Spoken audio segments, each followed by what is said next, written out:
ಇದು shed old shed sir ಇದು ದನ ಕರು ಈಗ ಮಳೆಗಾಲ ಜಾಸ್ತಿ ಆತಂದ್ರೆ ದನ ಕರುವನ್ನು ಕಟ್ಲಿಕ್ಕೆ ಇದು ಹೊಸದೇ ಮಾಡಿದ.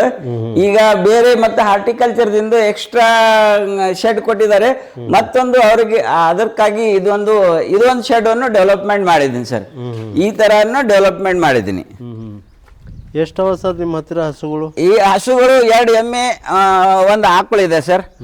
ಅದ್ರ ಮೇಲೆ 7 ಎಕರೆ ನಾನು ಜೈವಿಕ ಹೊಲವನ್ನು ಮಾಡ್ತಾ ಇದ್ದೀನಿ ಸರ್. ನಾನು 1 ವರ್ಷ ಆಯ್ತು, ಗೊಬ್ಬರ ಇಲ್ಲ, ಯಾವುದು ಏನೂ ಇಲ್ಲ ಸರ್. ಹಾ, ಕಂಪ್ಲೀಟ್ ಜೈವಿಕ್ ಸರ್.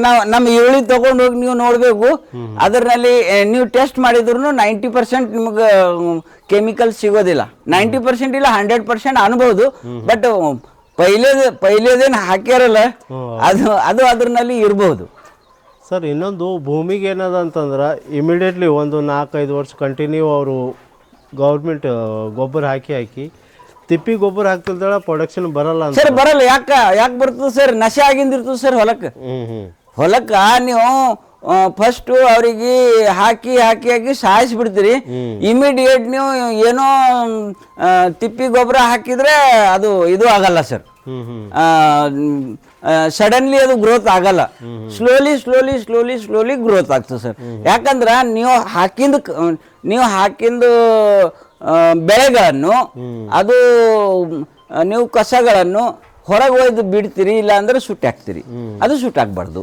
ಅಲ್ಲಿಂದಲ್ಲೇ ಕೊಳತು ಹೋಗ್ಬೇಕು. ಅಲ್ಲಿಂದಲ್ಲೇ ಕೊಳತು ಹೋದ್ರೆ ಮಾತ್ರ ನಿಮ್ಗೆ ಆರ್ಗ್ಯಾನಿಕ್ ಕಾರ್ಬನ್ ಜಾಸ್ತಿ ಆಗ್ತದೆ ಸರ್. ಇಲ್ಲಾಂದ್ರೆ ಕಾರ್ಬನ್ ಎಲ್ಲಿಂದ ಬರ್ತದೆ ಸರ್? ಅದು ನೋಡ್ರಿ, ಪೈಲೆ ಅಂದಾರ ನಿನ್ನ ಬಲ್ಲಿ ಅದ ಎಲ್ಲ ನೀನೇ ಮಾಡವನು, ಮ್ಯಾಲಿಂದ ನೀನ್ ತಗೋ, ಒಳಗಿಂದ ದನಗಳಿಗೆ ಹಾಕು, ತೆಳಗಿಂದ ನನಗೆ ಕೊಡುವಂತ ಭೂಮಿ ತಾಯಿ ಹೇಳ್ಯಾರ. ಹಾ, ಇವಾಗ ಜನರು ಏನ್ ಮಾಡತ್ತಾರ ಸರ್? ಮ್ಯಾಗಿನ್ ತಕೊಲತ್ತಾರ, ಒಳಗಿಂದ ಮಾರ್ಕೊಲತ್ತಾರ, ತೆಳಗಿಂದು ಸುಟ್ಟಾಕ್ಲತ್ತಾರ. ಸುಟ್ಟಿನ ಮ್ಯಾಕ ಅಲ್ಲಿ ಬರ್ತದೇನ್ರಿ ಸರ್? ಸುಟ್ಟಿನ ಮ್ಯಾಗ ಬರಲ್ಲ. ಅಲ್ಲೇ ಕೊಳತ್ ಹೋಗ್ಬೇಕು ಸರ್. ಅಲ್ಲೇ ಕೊಳತಿದ್ರೆ ಆರ್ಗ್ಯಾನಿಕ್ ಕಾರ್ಬನ್ ಮತ್ತೆ ಎರೆಹುಳ ಅಲ್ಲೇ ರೆಡಿ ಆಗ್ತಾವ, ಮಿತ್ರ ಕೀಟಗಳನ್ನು ಬರ್ತಾವ. ಈ ತರ ಇರ್ತದೆ ಸರ್. ಸರ್, ಇನ್ನೊಂದು ರೈತರು ಅಗ್ರಿಕಲ್ಚರ್ದಾಗ ಫೇಲ್ ಆಗ್ಲಿಕ್ಕೆ ಕಾರಣ ಏನು ಸರ್? ಸರ್, ಫೇಲ್ ಆಗ್ಲಿಕ್ಕೆ ಕಾರಣ ಅಂದ್ರೆ ಒಂದೇ ಒಂದು ಕಾರಣ ಸರ್, ಲೇಬರ್ ಪ್ರಾಬ್ಲಮ್. ನೀವು ಟೆಕ್ನಿಕಲ್ ಹೊಲ ಮಾಡಬೇಕು. ಯಾಕಂದ್ರೆ ನೀವು 90% ಡಿಪೆಂಡ್ ಲೇಬರ್ ಮೇಲೆ ಇದ್ರೆ ಹೊಲ ಈಗ ಆಗಲ್ಲ, ಈಗ ಸಾಧ್ಯ ಇಲ್ಲ. ಯಾಕಂದ್ರೆ ಸರ್, ಚಲನಚಿತ್ರ ಜಾಸ್ತಿ ಆಗಿದೆ ಸರ್. ದುಡ್ಡಿನ ಬೆಲೆ ಈಗ ಇಲ್ಲ. ಈಗ ನೀವು ಎಷ್ಟು ಕಡಿಮೆ ಖರ್ಚು ಮಾಡ್ತೀರಿ ಅದರದಾಗ ಸಕ್ಸಸ್ಫುಲ್ ಆಗ್ಬೋದು. ಮತ್ತೊಂದು ಟೆಕ್ನಿಕಲ್ ಮಲ್ಟಿಪಲ್ ಫಾರ್ಮಿಂಗ್ ಮಾಡ್ಬೇಕು ಸರ್. ಸರ್, ನಾನು ದನ ಎಮ್ಮೆನೇ ಮಾಡ್ತೀನಿ. ಬಟ್ ಎಮ್ಮೆ ಮಾಡ್ತೀರಿ, ಓಕೆ, ನಾ ಅಗ್ರಿ, ಎಮ್ಮೆ ಮಾಡ್ತೀರಪ್ಪ. ಎಮ್ಮೆ ಮಾಡಿದ್ರೆ ಸರ್ ನಿಮ್ಗೆ ಹಾಲೇ ಸಿಗೋದು. ಅದ್ರ ಹೆಂಡಿ ನೀವು ತಿಪ್ಪಿಯಾಗಿ ಬಿಡ್ತೀರಿ. ತಿಪ್ಪಿಯಾಗೇನು ಕೀಟಗಳನ್ನು ರೆಡಿ ಆಗ್ತಾವ, ಅದು ಎಲ್ಲ ಫ್ರೀಯಾಗಿ ಹೋಗ್ತಾವಲ್ಲ ಎಲ್ಲಿ ಬಿ. ಮತ್ತು ನೀವು ಜೋಡ ವ್ಯವಸಾಯ ಅಂತ ಕಸಿ ನೀವು ಕೋಳಿ ಸಾಕಾಣಿಕೆ ಮಾಡ್ಬೋದು. ಅದಕ್ಕೆ ಲಾಭ ಡಬಲ್ ಸರ್. ಯಾಕಂದ್ರೆ ಅವರು ನಿಮ್ದು ಹಾಲಿಗೆ ಹಾಲು ಬಂತು, ನಿಮ್ದು ಕಸವನ್ನು ತಿಪ್ಪ್ಯಾಗ ಹೊಡಿದ್ರಿ, ಅದರಲ್ಲಿ ಕೀಟಗಳನ್ನು ರೆಡಿ ಆಗ್ತಾವ, ಅವ್ರಿಗೆ ಭೋಜನ ಆಗ್ತದ, ಅವ್ರು ಅಂಡಿ ಕೊಡ್ತಾರ, ಅವ್ರದಿಂದ ಮತ್ತೆ ನಿಮ್ಗೆ ಹಾಲಿಗೆ ಹಾಲು ಬಂತು, ಕೋಳಿ ಉಳಿತು, ಅಂಡಿದ ಲಾಭ ನೀವು ಮತ್ತೆ ಹಾಲಿನ ಪ್ರಕಾರನೇ ತಗೋಬಹುದು ಸರ್. ಈಗಿನ ರೈತರಿಗೆ ಹೆಚ್ಚಾಗಿ ಎದರಲ್ಲಿ ಪ್ರಾಫಿಟ್ ಹೆಚ್ಚದ ಸರ್? ಹಾರ್ಟಿಕಲ್ಚರಾ ಅಗ್ರಿಕಲ್ಚರಾ? ಸರ್, ಹಾರ್ಟಿಕಲ್ಚರ್ದಾಗೆ ನಿಮ್ಗೆ ಬೆನಿಫಿಟ್. ಅಗ್ರಿಕಲ್ಚರ್ದಾಗ ನೀವು ಊಟ ಸಲ್ಯಾಕ ನಿಮ್ಮ ಮನೆ ಪೂರ್ತಿನೇ ರೆಡಿ ಮಾಡ್ಕೊರಿ. ಹಾರ್ಟಿಕಲ್ಚರ್ದಾಗ ಸರ್ ಮಲ್ಟಿಪಲ್ ಕ್ರಾಫ್ಟ್ ಮಾಡಿದ್ರೆ ಒಂದು ಹೋದ್ರೆ ಒಂದು ಬರ್ತದೆ, ಮತ್ತೆ ಒಂದು ಹೋಯ್ತು ಅಂತ ತಿಳ್ಕೊರಿ, ಅದು ವೇಸ್ಟ್ ಹೋಗಲ್ಲ. ನಮ್ಮ ಕೋಳಿ ಅವಲ್ಲ. ಈಗ ಸಪೋಸು ನಾವು ತರಕಾರಿ ಈಗ ಗೋಬಿ ಹಚ್ಚಿದ್ವಿ, ಗೋಬಿಗೆ ಮಾರ್ಕೆಟ್ ಇಲ್ಲ ಅಂದ್ರೆ ನಮ್ಮ ಕೋಳಿ ರೆಡಿ. ನಿಮ್ಗ ಅವ್ರಿಗೆ ಫೀಡ್ ಹಾಕ್ಬೇಕೆ, 40 ರೂಪಾಯಿ ಕೆಜಿ ಇದೆ. ಮತ್ತೆ 40 ರೂಪಾಯಿ ಕೆಜಿ ನಿಮ್ ಗೋಬಿ 10 ರೂಪಾಯಿ ಕೆಜಿ ಹೋಗ್ತಾ ಇದೆ. ಅದೇ ಹಾಕ್ರಪ್ಪ. ಈ ತರ ಕಟರ್ ಮಷಿನ್ ರೆಡಿ ಮಾಡ್ರಿ. ನಾವು ಇದಕ್ಕೆ ಆಲ್ಟರ್ನೇಷನ್ ಮಾಡಿದ್ವಿ ಕಟರ್ ಮಷೀನಿಗೆ. ಇದು ಹುಲ್ ಕೊಯ್ಯೋದು ಕಟರ್ ಮಷೀನು. ಬಟ್ ಇದ್ರ ಗೇಟ್ ಓಪನ್ ಮಾಡಿದ್ವಿ. ಗೇಟ್ ಓಪನ್ ಮಾಡಿ ಇದ್ರದಾಗ ಡೈರೆಕ್ಟ್ ನಾವು ತರಕಾರಿ ಹಾಕ್ತಿವಿ. ಇದ್ರದಾಗ ಈರುಳ್ಳಿ ಹಾಕ್ತಿವಿ, ಇದ್ರದಾಗ ಹುಲ್ಲು ಹಾಕ್ತಿವಿ, ಏನು ಹಾಕಿ ಇದಕ್ಕೆ ಪುಡಿ ಮಾಡ್ತೀವಿ. ಪುಡಿ ಮಾಡಿ ಮತ್ತೆ ಕೋಳಿಗಳಿಗೆ ಹಾಕ್ತಿವಿ. ಈಗ ನೀವು ದೃಶ್ಯ ನೋಡಿದ್ರಿ, ಅವರಿಗೆ ನಾವು ಕಟಿಂಗ್ ಮಾಡಿ ಹಾಕಿದ್ವಿ. ನೀವು ಹೊಲ್ದಾಗ ಸರ್ ಜೋಳ ವ್ಯವಸಾಯ ಇದ್ರೆ ವೇಸ್ಟ್ ಹೋಗಲ್ಲ, ಏನು ವೇಸ್ಟ್ ಹೋಗಲ್ಲ. ಬಟ್ ನೀವು ಅದಕ್ಕೆ ಸ್ವಲ್ಪ ನೀವು ಯೋಚನೆ ಮಾಡಬೇಕು, ಅಪ್ಪ ನಾ ಜೋಳ ವ್ಯವಸಾಯ ಏನು ಮಾಡಬೇಕು. ಕೋಳಿ ಮಾಡ್ರಿ, ಕೋಳಿ ಇಲ್ಲ ಅಂದ್ರೆ ಆಡುಗಳನ್ನು ಮಾಡ್ಬೋದು. ಆಡುಗಳು ಮಾಡಿದ್ರೆ ಮತ್ತೆ 3 ಪಟ್ಟು ಉತ್ಪಾದನೆ ಸರ್. ಇದೇ ಶೆಡ್ಡಿಗೆ ಅವರಿಗೆ ಆಡುಗಳಿಗೆ ಈಗ ನೆಕ್ಸ್ಟ್ ಪ್ಲಾನ್ ಸರ್, ಈಗ ಮುಂದೆ ಮಾಡ್ತಾ ಇದ್ದೀನಿ ಸರ್ ನಾನು. ಈಗ ಡಬಲ್ ಮಂಜಿಲ ಮಾಡಬೇಕು. ಮೇಲ್ಗಡೆ ಆಡುಗಳು ಕೂಡ್ತವ, ಅವ್ರ ಹೆಂಡಿ ಬೀಳ್ತದ, ಅವ್ರ ಹೆಂಡಿ ಬಿದ್ದಿನ ಮ್ಯಾಗ ಕೋಳಿಗಳಿಗೆ ಆಗ್ತದ. ಕೋಳಿಗಳಿಗೆ ಆಗಿನ ಮ್ಯಾಗ ಅವ್ರದ್ದು ಲಾಭ, ಕೋಳಿಗಳದ್ ಲಾಭ, ದನಗಳದ್ ಲಾಭ. ಸರ್ ನೀವು ಜೋಳ ವ್ಯವಸಾಯ ಮಾಡಿದ್ರೆ ಹೊಲದವರು ಉಳಿತಾರ, ಇಲ್ಲಾಂದ್ರೆ ಉಳಿಯಲ್ಲ. ಸಿಂಗಲ್ ಕ್ರಾಪ್ ಮೇಲೆ ಉಳಿಯಲ್ಲ ಸರ್. ಹಾರ್ಟಿಕಲ್ಚರ್ ಬೇಕೇ ಬೇಕು. ಅದಕ್ಕೆ ಮಂತ್ಲಿ ಇಷ್ಟ ಅಂತೇಳಿ ಕಂಟಿನ್ಯೂ ಬರೇಬೇಕು ಅಂತ್ರಿ ಸರ್. ಕಂಟಿನ್ಯೂ ಬರ್ಲಕ್ಕ ಲಾಂಗ್ ಲೈಫ್ ಬಿಸ್ನೆಸ್ ಮಾಡ್ಬೇಕಂದ್ರೆ ಕಂಟಿನ್ಯೂ ನೀವು ಮಾವಿನ ಗಿಡ ಹಚ್ಬೇಕು, ನೀವು ಇದು ಡ್ರ್ಯಾಗನ್ ಫ್ರೂಟ್ನು ಹಚ್ಬೋದು, ನೀವು ಪಪೀತಾ ಹಚ್ಬೋದು. ಯಾಕಂದ್ರೆ 1 ವರ್ಷದಿಂದ ಇಳಿ ಸರ್ ಅದು. ಮತ್ತೊಂದು ನೀವು ಪಪೀತಾ ಹಚ್ಚಿನ ಮ್ಯಾಗ ಎಷ್ಟು ನೀವು ಮಾರ್ತೀರೋ ಮಾರ್ರಿ. ಆ ನಂತರ ನಿಮ್ದು ಸಣ್ಣದು ಖರಾಬಾಗಿಂದು ಯಾರು ತಿಂತಾವ ಸರ್? ಕೋಳಿಗಳು. ಹಾರ್ಟಿಕಲ್ಚರ್ದಿಂದ ಪ್ರಾಫಿಟ್ ಇದು. ಈಗ ಅಗ್ರಿಕಲ್ಚರ್ದಾಗ ಸರ್ ನಮ್ಗೆ ನಾವು ಜೋಳ ಬಿತ್ತೀವಿ, ನಿಮ್ಗೆ ಎಷ್ಟು ಬೇಕು ನಿಮ್ಮ ಮನೆ ಸಲ್ಯಾಗ? 10 ಚೀಲ ಬೇಕು. 10 ಚೀಲ 1 ಎಕರೆ ಸಾಕು ಅಷ್ಟೇ. ನೀವು ನನಗೆ ಈಲ್ಡ್ ಜಾಸ್ತಿ ಬರಲಿ ಅಂತ ನೀವು ಒಣ ಹಾರ್ಟಿಕಲ್ಚರ್ ಮಾಡಲ್ದೇನೆ ನೀವು ಮಾಡಿದ್ರೆ ಅದು ಆಗಲ್ಲ. ಯಾಕಂದ್ರೆ ಅದಕ್ಕೆ ಗೊಬ್ಬರನೇ ಹಾಕಬೇಕು, ಸರ್ಕಾರಿ ಗೊಬ್ಬರನೇ ಹಾಕಬೇಕು. ಸರ್ಕಾರಿ ಗೊಬ್ಬರ ಮೇಲೆ ಆಗಲ್ಲ. ಯಾಕಂದ್ರೆ ನಾವು ಬಿತ್ತಣಿಗೆ ಇವಾಗ ಸೋಯಾಬೀನ್ ಬೀಜ 8,000 ರೂಪಾಯಿ ಕ್ವಿಂಟಲ್. ಮತ್ತು ನಿಮ್ದು ಈಲ್ಡ್ ಬಂದಿದ ಮ್ಯಾಗ 4,000 ರೂಪಾಯಿ ಕ್ವಿಂಟಲ್. ನಿಮ್ಗೆ ಲಾಭ ಏನು ಉಳಿತು? Correct sir. ಲಾಭ ಏನೂ ಇಲ್ಲ. 8 ಕ್ವಿಂಟಲ್ ಆಗ್ಬೋದು, 10 ಕ್ವಿಂಟಲ್ ಆಗ್ಬೋದು. 10 ಕ್ವಿಂಟಲ್ 40,000 ರೂಪಾಯಿ. 8,000 ರೂಪಾಯಿ ಟ್ರ್ಯಾಕ್ಟರ್ಗೆ ಬೇಕು, 8,000 ರೂಪಾಯಿ ಬೀಜಕ್ಕೆ ಬೇಕು, 8,000 ರೂಪಾಯಿ ಹೆಣ್ಮಕ್ಳಿಗೆ ಸದಿ ಕಳಿಲಾಗಬೇಕು. 24 ಮತ್ತು ನಿಮ್ದು ಕೂಲಿ ಇಡ್ರಿ ಲೆವೆಲ್ ಆಗೋಯ್ತು. ಉಳಿತೇನು? ಅದಕ್ಕೆ ಅದೇ ನಿಮ್ದು ಉಳಿದಿಂದು ಕಸ, ಉಳಿದಿಂದು ಅವು ಸಣ್ಣ ಏನು ಮಾರ್ಕೆಟಿಗೆ ಹೋಗಲ್ಲ, ಅದೇ ನೀವು ಇವ್ರಿಗೆ ಹಾಕ್ರಿ. ಯಾಕಂದ್ರೆ ಎಲ್ಲಿಂದರ ನಮ್ಗೆ ಬಚಾಯಿಸ್ಬೇಕು. ಆ ಪ್ರಕಾರ ಹೊಲ ಮಾಡ್ಬೇಕು ಸರ್. ಸರ್ ಇದೇನು ಸದಿ ಕಳಿಸ್ಲತ್ತೀರಿ? ಹಾಂ ಸರ್, ಈಗ ಇದು ಸದಿ ಕಳಿಸ್ಲತ್ತಿದೆವು. ಇದನ್ನು ಹಾರ್ಟಿಕಲ್ಚರ್ದು ಲಾಭ ಸರ್. ಇದರಲ್ಲಿ ಈಗ ಮಲ್ಟಿಪಲ್ ಕ್ರಾಪ್ ಸರ್. ಮತ್ತೊಂದು ಹಾರ್ಟಿಕಲ್ಚರ್ದವರು ಇದಕ್ಕೆ ಸದಿ ಕಳಿಲಕ್ಕ 8,500 ರೂಪಾಯಿ ಕೊಟ್ಟಿದ್ದಾರೆ ಸರ್. ಅವ್ರದ್ದು ಹಾರ್ಟಿಕಲ್ಚರ್ದು ತುಂಬ ನನಗೆ ಸಹಕಾರಿ ಇದೆ. ಎಷ್ಟು ಎಕರ್ದಾಗ ಹಾಕಿರಿ ಸರ್ ಇದು ಮೆಣಸಿನ್ಕಾಯ್ದು? ಇದು ಈಗ 1 ಎಕರ್ದಾಗ ಅದ ಸರ್. ಇದಕ್ಕೆ 1 ಎಕರ್ದಾಗ ಮೆಣಸಿನ್ಕಾಯಿ ಇದೆ. ಮಲ್ಟಿಕ್ರಾಫ್ಟ್ ಇದು ಒಂದು ಪೈಲೆ ಮಾಡಿದ್ದೀನಿ ಸರ್. ಮೆಣಸಿನ್ಕಾಯಿ ಇದೆ, ಅದ್ರ ಮೇಲೆ ಇದ್ರೊಳಗಡೆ ಪಪೀತಾ ಹಚ್ಚಿದ್ದೀನಿ. ಆಮೇಲೆ ಇದ್ರೊಳಗೆ ನುಗ್ಗಿ ಹಚ್ಚಿದ್ದೀನಿ ಸರ್. ಇದು 4 ತಿಂಗಳ ಗಿಡ ಸರ್. ನುಗ್ಗಿದು ನಾವು ಕಟ್ ಮಾಡಿದ್ದೇವೆ ಸರ್. ಇನ್ನು ನಾವು ನುಗ್ಗಿದ ಗಿಡ ಕಟ್ ಮಾಡಿದೆವು. ಇದು 10 ಫೀಟಿನ ಮ್ಯಾಲೆ ಹೊತ್ತಿತ್ತು, ಈಗ ಕಟ್ ಮಾಡಿದೆವು. ಇದು ನುಗ್ಗಿ ಹಚ್ಚಿದೆವು. ಆಮೇಲೆ ಸರ್ ಗೌರ್ಮೆಂಟ್ದು ಇದು ಹಾರ್ಟಿಕಲ್ಚರ್ ಆಫೀಸಿಂದು ಪಾಮ್ ಆಯಿಲ್ ಸರ್. ಇದು ಈಗ 10ನೇ ತಿಂಗಳು ಸರ್ ಇದು ಪಾಮ್ ಆಯಿಲು. ಆಮೇಲೆ ನಾನು ನಿಮ್ಗೆ ಹೇಳಿದಲ್ಲ ಸರ್, ಮಲ್ಟಿಪಲ್ ಕ್ರಾಫ್ಟ್ ಮಾಡಬೇಕು. ನಿಮ್ಗೆ ಜೋಳ ಎಷ್ಟು ಬೇಕು ಅಷ್ಟೇ ನೀವು ತಿನ್ಲಿಕ್ಕೆ. ಅದ್ರಲ್ಲಿನೂ ಜೋಳ ಹಾಕಿದ್ದೀನಿ ಸರ್. ಅದ್ರಲ್ಲಿ 10 ಚೀಲ ಜೋಳ ಮಾಡಿದ್ದೀನಿ ಸರ್. 10 ಚೀಲ ಜೋಳ ಮಾಡಿ ಅದು ಕೊಯ್ದಿದ್ದೀನಿ ಸರ್. ಕೊಯ್ದಿನ ಮೇಲೆ ಮತ್ತು ಅಲ್ಲಿ ಇದು ಬಂದಿದೆ ಸರ್, ಪುಟ ಬಂದಿದೆ. ಅದು ಈಗ ಮತ್ತೆ ದನಗಳಿಗೂ ಹಾಕ್ಬೋದು ಸರ್. ಸರ್ ನಿಮ್ಗೆ ಮಲ್ಟಿಪಲ್ ಕ್ರಾಫ್ಟ್ ಮಾಡಲಿಕ್ಕೆ ಏನು ಇದು ಇಲ್ಲ. ಬಟ್ ನೀವು ಯಾವ ಥರ ಮಲ್ಟಿಪಲ್ ಕ್ರಾಫ್ಟ್ ಮಾಡ್ತೀರಿ ಅದ್ರ ಮೇಲೆ ಡಿಪೆಂಡ್ ಅದ ಸರ್. ಸರ್ ಇನ್ನೊಂದು ನಾ ಕೇಳಿದ ರೈತರು ಅಂತಾರ ಅದೇ ಜನರು ಅಂತಾರ ನಿಮ್ಮಂಥವ್ರು ರೈತರು ಸಿಟಿ ಮೇಲೆ ಬಿಲ್ಡಿಂಗು ಒಂದ್ರ ಮೇಲೆ ಒಂದು ಕಟ್ಬೋದು 4 ಫ್ಲೋರು, ರೈತರು ಬೆಳೆಯಕ್ಕೆ 4 ಫ್ಲೋರ್ ಬೆಳೆಸಬಾರ್ದು ಅಂತಾರೆ, ಅದು ಯಾವ ಥರ?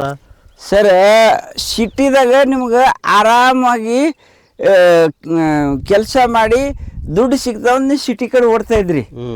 ಬಟ್ ನಾವು ಇಲ್ಲಿ ನಮ್ಮ ಹೊಲಕ್ಕೆ ಫ್ಯಾಕ್ಟ್ರಿ ಅಂತ ತಿಳ್ಕೊಂಡ್ರೆ ನಾವು ಒಂದ್ರ ಮೇಲೆ ಒಂದು ಬಿಲ್ಡಿಂಗ್ ಕಟ್ಬೋದು ಸರ್.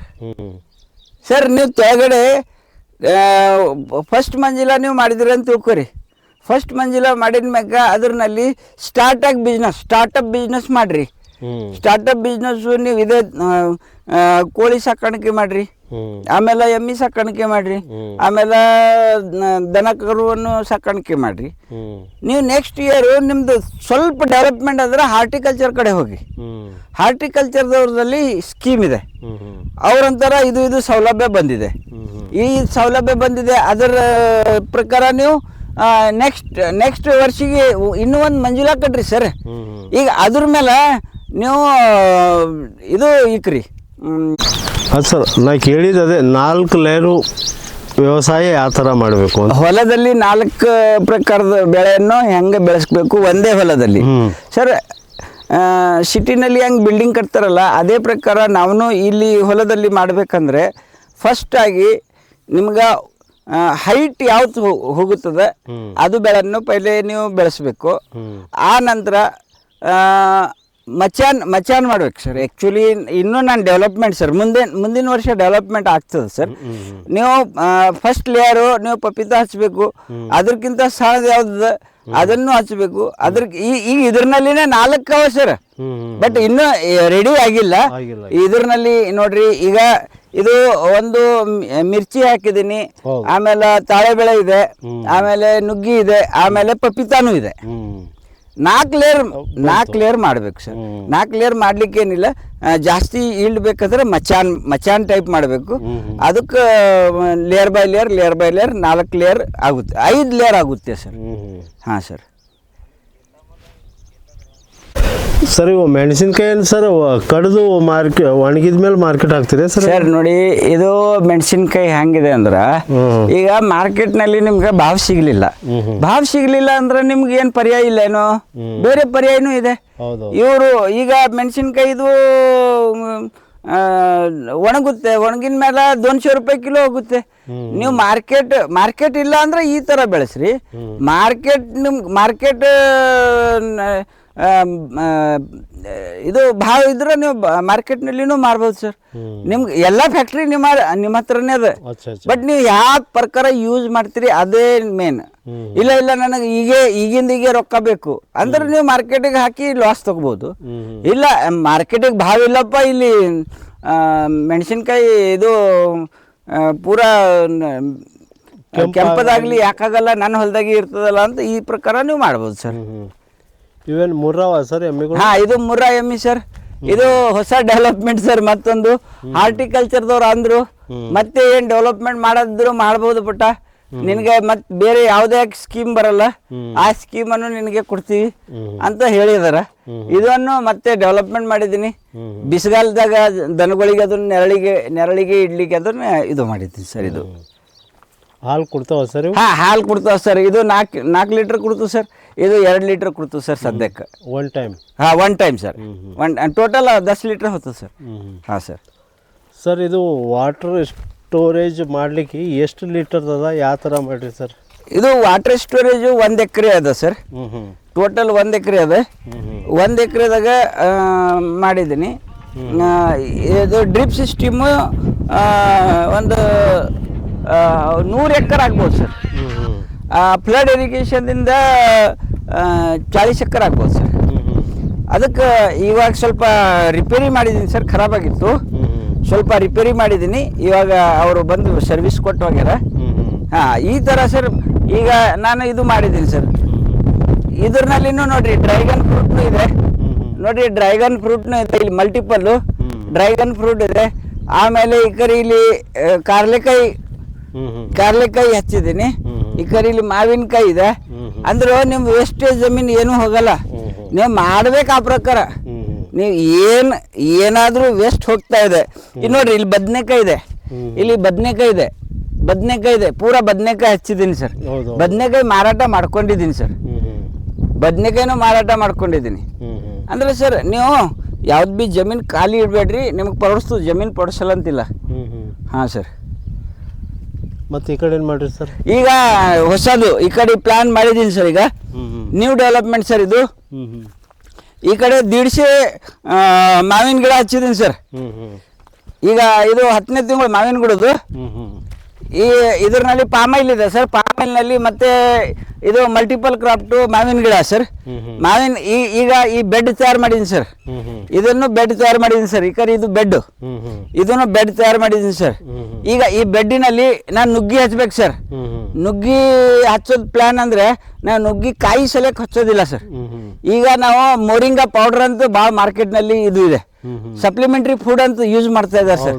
ಗೌರ್ಮೆಂಟ್ ಭಾಳ ಪ್ರೋತ್ಸಾಹ ಕೊಡ್ತಾ ಇದೆ. ಈಗ ನಾವು 3 ಎಕರೆ ಕಂಪ್ಲೀಟ್ ಪಾಮೈಲ್, ತಾಳೆ ಬೆಳೆ ಮತ್ತು ಮಾವಿನಕಾಯಿ ಮತ್ತು ಇವಾಗ ನುಗ್ಗಿಯನ್ನು ಹಚ್ತಾ ಇದ್ದೀನಿ ಸರ್.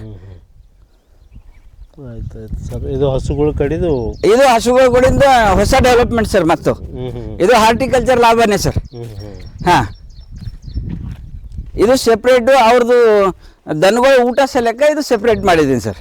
ಹಾಂ, ಇಲ್ಲಿ ಇನ್ನೂ ಗೇಟ್ ಅದನ್ನು ಕೂಡಿಸ್ಬೇಕು, ಸ್ವಲ್ಪ ಟೈಮ್ ಹಿಡಿತೆ, ಬಟ್ ಇದು ದನಗಳ ಸಲಕ ಮಾಡಿದ್ದೀನಿ ಸರ್. ಆಯ್ತಾಯ್ತು ಸರ್. ಹಾಂ ಸರ್. ಅಮೂಲ್ಯವಾದ ಸಮಯ ತಗೊಂಡು ನಮಗೆ ಇಂಟರ್ವ್ಯೂ ಕೊಟ್ರಿ. ಇಲ್ಲ ಸರ್, ನೀವು ನಮ್ಮ ಹತ್ರ ಟೈಮ್ ತೊಗೊಂಡು ಬಂದ್ರಿ, ಅದೇ ಧನ್ಯವಾದ ಸರ್.